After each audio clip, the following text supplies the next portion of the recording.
नमस्कार साथियों, मैं सीमा गुप्ता आज आप सभी के बीच किस प्रकार से बेहतर आंसर लिखे इसके संबंध में महत्वपूर्ण गाइडेंस को देने वाली हूं। जैसा कि साथियों आप सभी अवगत हैं कि किसी भी परीक्षा में सफलता के लिए आवश्यक होता है कि आप सभी सही दिशा निर्देश में अपने परिश्रम को आगे बढ़ाएं, जिसका परिणाम होता है कि आप सभी अवश्य ही सफल होते हैं। आप में से बहुत सारे ऐसे युवा हैं जिनकी ये समस्या है कि वो सही आंसर, अच्छा आंसर नहीं लिख पाते हैं। स्वयं द्वारा लिखे गए आंसर को वे स्वयं ही पसंद नहीं करते हैं, तो फिर कैसे संभव है कि एग्ज़ाम में वो बेहतर अंक प्राप्त कर सके। इनके संबंध में कैसे आप बेहतर आंसर लिख सके, इसके संबंध में आज मैं रणनीति बताने वाली हूँ। साथियों ये ध्यान रखें, एक बेहतर आंसर लिखने के लिए 3 गुरु मंत्र है। जी हाँ, किसी भी परीक्षा में पूछे जाने वाले प्रश्न का बेहतर आंसर प्रस्तुत करने के लिए 3 गुरु मंत्र है, और यदि इन 3 गुरु मंत्र को आप दिमाग में बैठा लेते हैं, उसको एग्जीक्यूट करते हैं, तो 100% फ्रेंड्स आप सभी बेहतर आंसर लिखने के आर्ट को डेवलप करेंगे। तो आइए जानते हैं वो 3 गुरु मंत्र क्या है। पहला जो मंत्र है वो है संबंधित प्रश्न के तथ्यों का अच्छे तरीके से आपको जानकारी होना चाहिए। हाँ, पहला जो गुरु मंत्र है वो है संबंधित प्रश्न के तथ्यों का अच्छे से जानकारी होना। ठीक। दूसरा जो गुरु मंत्र है वो है संबंधित प्रश्न के जो भी विश्लेषणात्मक आयाम है उसका आपको अच्छे तरीके से जानकारी होना। दूसरा जो गुरु मंत्र है वो है संबंधित प्रश्न के जो विश्लेषणात्मक आयाम है उसका अच्छे तरीके से जानकारी होना। और तीसरा सबसे इम्पोर्टेंट गुरु मंत्र है संबंधित प्रश्न को लिखने का अभ्यास, बेहतर लिखने की कला। और कैसे ये बेहतर आप आंसर लिखेंगे? बेहतर आंसर आप तब लिख पाएंगे जब आप आंसर राइटिंग का अभ्यास करेंगे। और ये भी ध्यान रखें, जो मैं 2 गुरु मंत्र आपको बताई हूँ उसके अभाव में आप बेहतर आंसर कदापि नहीं लिख पाएंगे। अर्थात मान लीजिए भारतीय मानसून की प्रकृति से संबंधित क्वेश्चन पूछा जा रहा है। जी हाँ, भारतीय मानसून की प्रकृति से संबंधित क्वेश्चन आपके बीच पूछा गया आपके परीक्षा में, तो आपको भारतीय मानसून से संबंधित जितने भी फैक्ट हैं उसकी जानकारी होनी चाहिए। प्लस जितने भी फैक्ट हैं उनको उसको किस प्रकार से आप परोसेंगे, अर्थात जिसको हम विश्लेषण के रूप में जानते हैं, ये जानकारी आपको होनी चाहिए। और ये तब आपको कंप्लीट होगी ये दोनों आर्ट, अर्थात ये दोनों गुरु मंत्र, जब आप अपने संबंधित पुस्तक का गहनता के साथ अध्ययन करेंगे।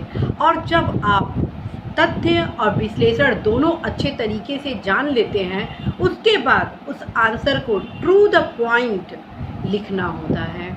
और जब आप लिखते हैं तो निश्चित रूप से साथियों, जब आप पहली बार किसी भी आंसर को लिखते हैं, ख़ास तौर पे एग्ज़ाम के पॉइंट ऑफ व्यू से, कंपटीशन एग्ज़ाम के पॉइंट ऑफ व्यू से, तो आप स्वयं ये रियलाइज़ करेंगे कि वो आंसर जितना परफेक्ट होना चाहिए उतना परफेक्ट नहीं है।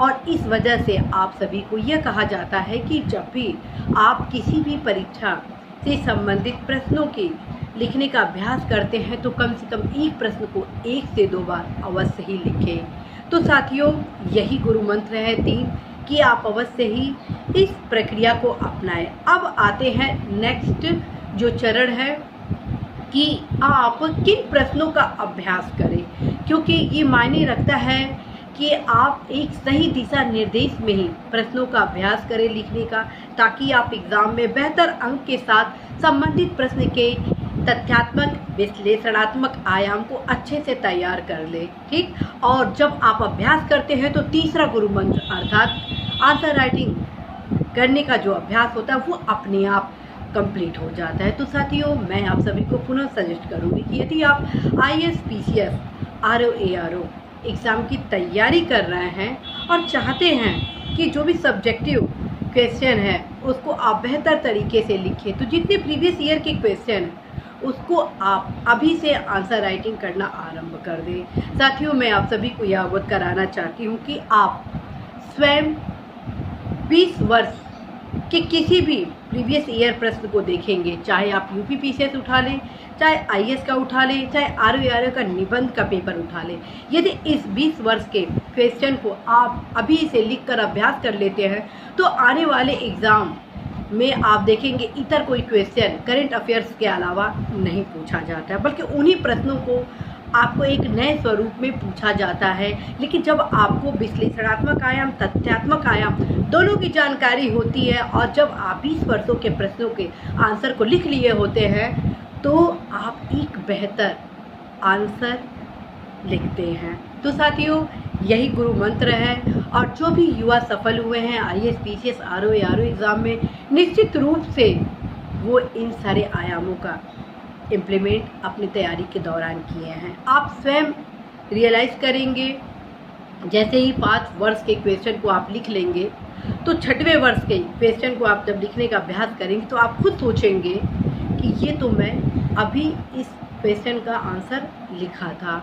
और साथियों सोचिए, जब आप 20 वर्ष के प्रश्नों को लिखने का अभ्यास प्रतिदिन 1 घंटा भी कर लेते हैं तो एक तो आपका आंसर राइटिंग स्किल अल्टीमेट होगा, जो निश्चित रूप से आपको अधिकतम अंक दिलाने के लिए वरदान साबित होगा। दूसरी तरफ संबंधित प्रश्न के सारे फैक्ट, विश्लेषण आयाम आपको याद हो जाएंगे, क्योंकि आप ये सोचें आंसर राइटिंग अभ्यास से, विश्लेषणात्मक आयाम से आप एक अच्छे आंसर को लिख लेंगे बिना फैक्ट के जानकारी के, तो ये संभव नहीं है। क्योंकि जब फैक्ट पता होता है तभी उस फैक्ट को आप एलोबरेट करते हैं, उसको सही रूप से सजाते हैं, लिखते हैं, प्रश्न के सभी पक्षों पर प्रकाश डालते हैं। तो साथियों, इस भ्रम में कदापि नहीं रहिएगा कि बिना फैक्ट की जानकारी के आप एक बेहतर आंसर लिख सकते हैं। बेहतर आंसर लिखने के लिए समस्त आयाम की आवश्यकता होती है। तो साथियों, आशा है, विश्वास है कि आप सभी अवश्य ही जितने प्रीवियस ईयर के क्वेश्चन हैं आप अपने संबंधित परीक्षा से संबंधित जितने भी प्रीवियस ईयर के क्वेश्चन हैं लगभग 20 वर्ष का प्रयास करिए आंसर राइटिंग करने का। इससे फ़ायदा आपको निश्चित रूप से मिलने वाला है।